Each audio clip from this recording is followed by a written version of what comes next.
First இந்த 2 character பத்தி இவரா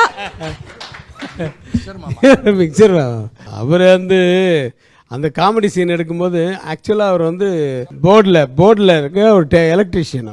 இவர் நல்லா வெள்ளையாக இருப்பார், மீச்செல்லாம் வச்சுருப்பார், கொஞ்சம் ஆள் வாட்ட சாட்டமாக இருப்பார். அவர் போர்டில் உட்காந்துருவார். உட்காந்துட்டு அவர் தான் 5 on 6 ஆன்னா 5 6 ஆன் பண்ணிட்டு அப்படிமா உட்காந்துட்டு புக்கை படிக்கிறது அது பண்ணிட்டு இருந்தார். எப்போ பார்த்தாலும் இந்த மாதிரியே இருக்கு. அதான் எழுந்து நின்று வேலை போய் லைட்டு கிட்ட தூக்க மாட்டேன்னு திட்டிகிட்டு இருப்பேன் நான். சார் இது நமக்கு வேலை எலக்ட்ரிஷியன் வேலை சார், எலக்ட்ரிக்கல் ப்ராப்ளம் இருந்தால் கூப்பிடுங்க சார் வரேன் அப்படின்னு.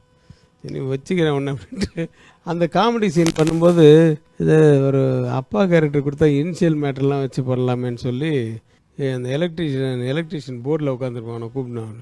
கேட்டு சார் எந்த வேலையும் செய்ய மாட்டேன்னால அங்கே உட்காரு நீ ஒரு சார் என்ன நடிக்கலாம் வராது சார், நீ என்ன வேலை செய்வேன்னு எனக்கு தெரியும்.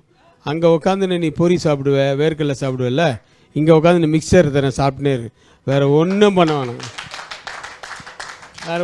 வேணாம், மிக்சர் மட்டும் சாப்பிட்னாரு. இருந்தாலும் விபூதி போட்டு வச்சு உட்காரு.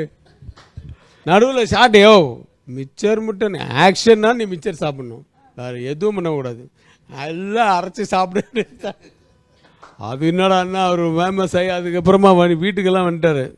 வீட்டுக்கு தாம்பால தட்டில் பழம்லாம் எடுத்து சார் என்ன நடிகை ஆகிக்கிட்டீங்க சார் நீங்கள்.